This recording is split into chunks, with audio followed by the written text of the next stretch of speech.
Do we have it? Oh, we don't have them. Okay. We'll get to that later. But trust me, folks, you follow that arrow, it leads right to the dumpster fire. Okay. I've got, oh, there we go. There she is. That's the apartment complex I was looking for. This, again, is where the dumpster fire, and we're coming from that same direction this way towards here. Also significant here. Are we going to be able to pull back? All right, let's pull back and take a look now where this all is in relation to each other, because it's important.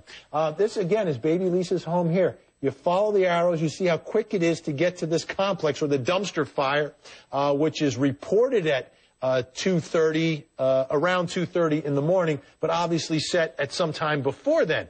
But all this leads this way to this road right here, which we've talked about before. It's North Brighton Avenue. Let's pull back and see what North Brighton Avenue leads to, folks.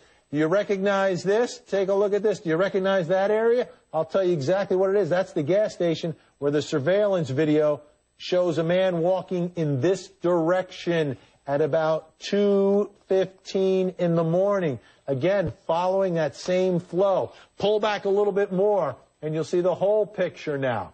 Starting from baby Lisa's home here, we finish near that intersection where a man on a motorcycle said somewhere around 4:15, 4:30-ish, somewhere in that 4 a.m. hour, he saw a man with a baby, and as you can see, it all sort of follows a logical progression and area.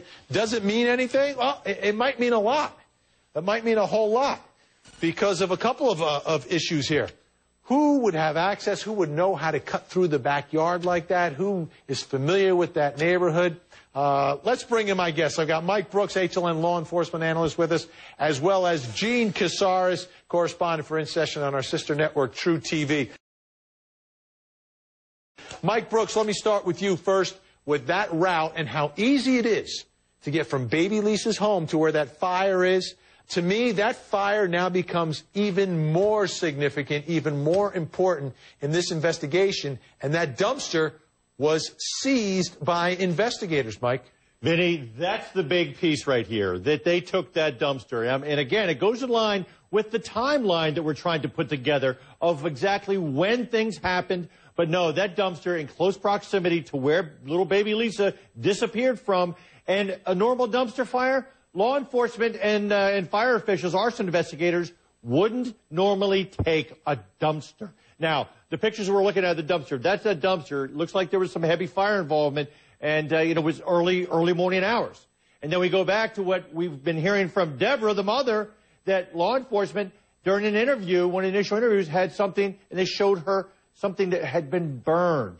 So is this some evidence from that dumpster? Where's that dumpster right now? Is it being processed? Has it been processed? Was there? We heard the description of the neighbor from 12:15 who said she saw someone who she thought was bald, a man, 5'7", 5'8", sort of slender, a man with a baby.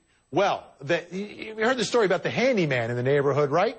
Well, that handyman, nicknamed Jersey, was in court today. Let's take a look at some new video we have of Jersey, the handyman from the neighborhood, in court. Let's take a look at that video.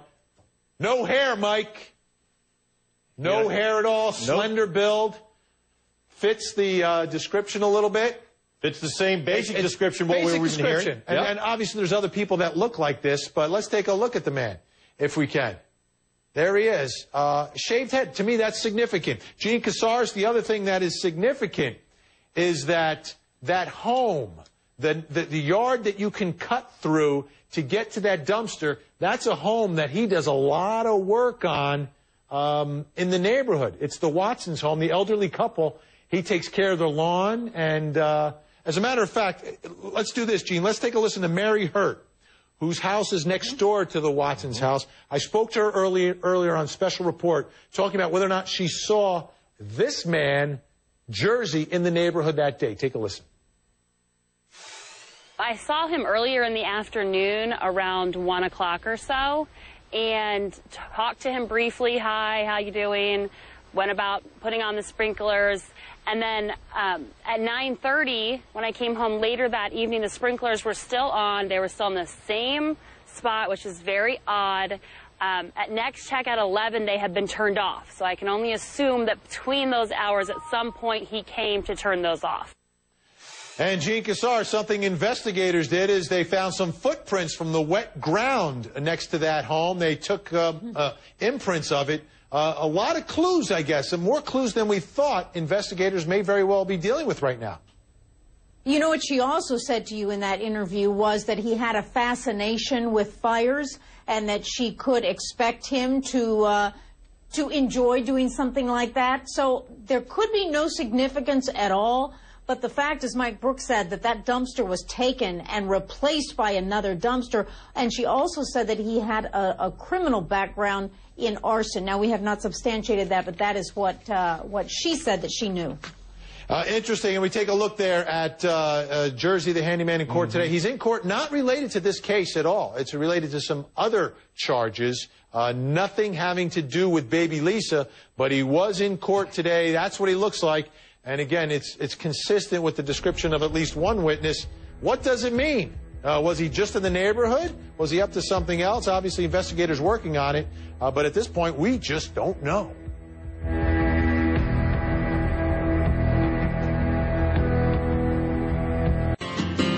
Missing. The neighbor who lives in this white house saw a man walking up this hill carrying a baby like this. This man, according to this neighbor, walked up the hill and up this way towards the street. Her husband got into his car, and as the husband started to come up this road, they report that this man walked into this yard right here, in this direction, and that was the last that those neighbors saw of this man. But we know that the very next day, police investigators came to this house, into this backyard,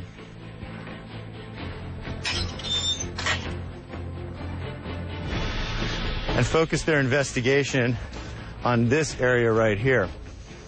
These two yards are not separated in the front by a fence.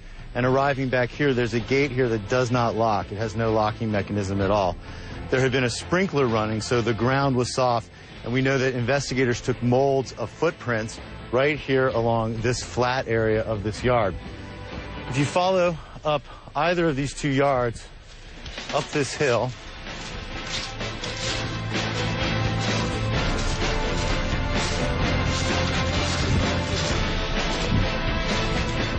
about 20 paces or so up to the top of this hill, we come to this apartment complex. It's called Brighton Townhomes.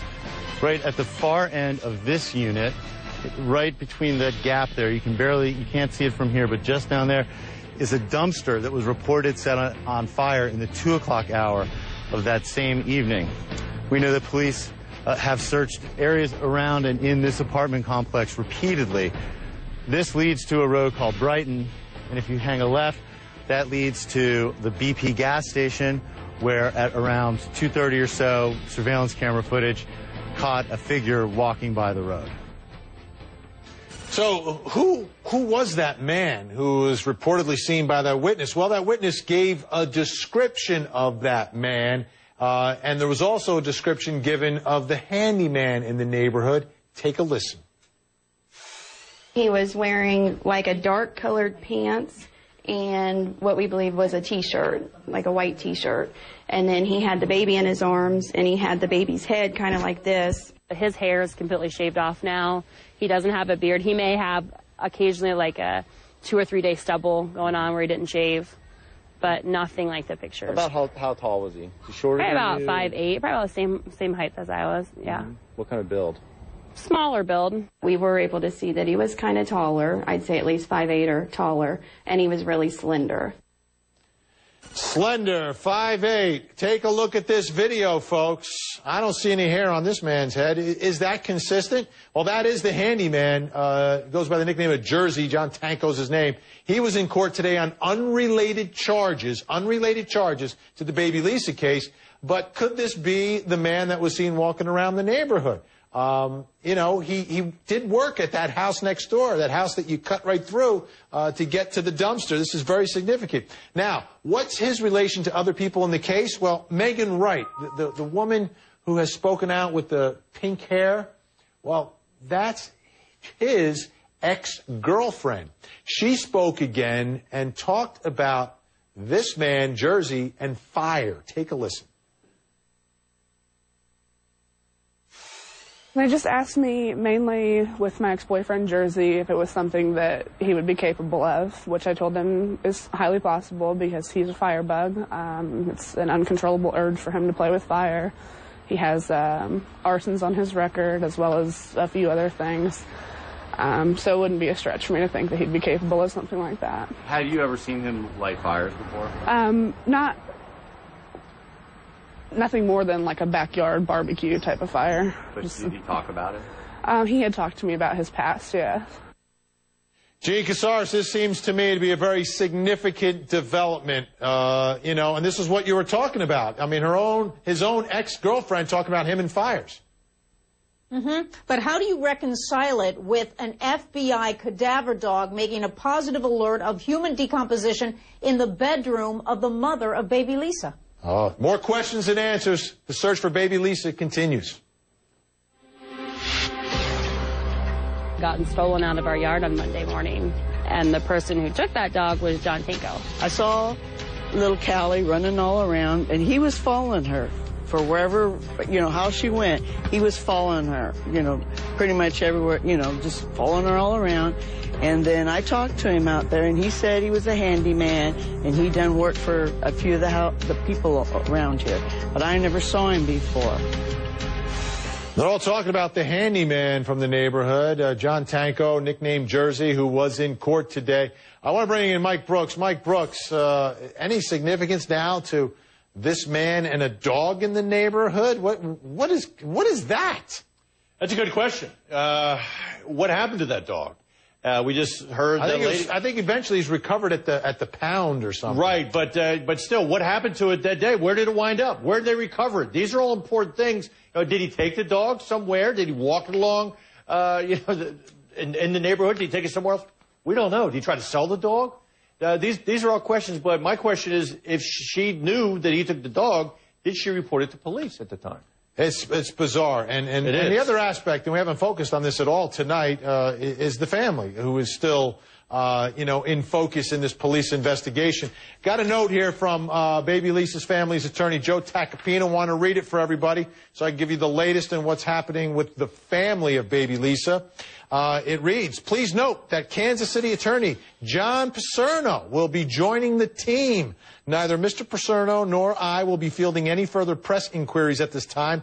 That would include no other media house tours or press conferences, and I presume that includes no more appearances on the Today Show or Good Morning America for Joe Tacopina, the attorney. Of course, Joe, you're welcome to come on the program, and I think we, more than anyone, have been going in detail tracking these other potential suspects. I'm sure that's something you want to talk about, Joe, because it has nothing to do with your clients. But there's still some questions out there, which is why aren't your clients searching? And that still bothers me. And I just want to know why. They're not out there physically searching themselves. That's the part, as a parent, I don't understand. Obviously, I've never been in their shoes, but it just strikes me as not right. Something's a little wrong there. Gene Casares, what do you think about this? The fact that there's a lawyer, there's a new attorney in there, and obviously they're all in there just to kind of shut it down. How does that help find baby Lisa? That's what I'm trying to figure out. And, that is the thing that can be lost in all of this is finding baby Lisa. Well, the two attorneys, Joe Tacopina and the female lawyer that was from Kansas City, had a differing opinion on things because Joe Tacopina does not want the press conferences, does not want to go for the home tours, or have the sons questioned at this point. So that was a division of the ways. But the point is, baby Lisa, where is she? Can she be found alive? And that, again, is the focus, the search for baby Lisa. And we'll continue to stay on top of this story. Gene and Mike, thank you both so much. Up next.